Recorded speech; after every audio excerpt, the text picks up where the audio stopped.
其他焦点来看到，铁卷门惊魂，屏东有业者开铁门进店，人才走进去，原本往上卷的铁门却突然下坠，落地撞出了轰然巨响。影片曝光之后，也被说差点就成了绝命终结战。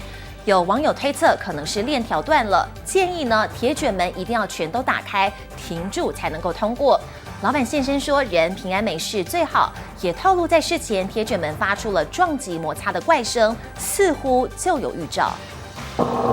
铁卷门开启，老板走进店里，前脚刚踏进去，恐怖瞬间发生。轰然巨响，正在往上卷的铁门突然下坠，砸向地板。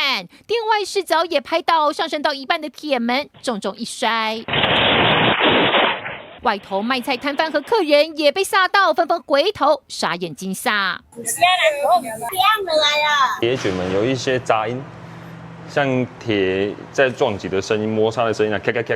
刚好快了几秒进来。找到老板说，其实近期就听到铁卷门有怪音，才想找人维修。当时穿过铁门到砸下来，仅短短3秒，差点上演绝命终结战。有网友帮喊阿弥陀佛，有人推测是马达刹车耗损咬不住，也有人说是链条断了。当下是想说啊，糟糕，不能营业了，人平安啊，没有事是最好的。10几年的铁卷门砸下来，询问相关业者说是链条的连接处脱落。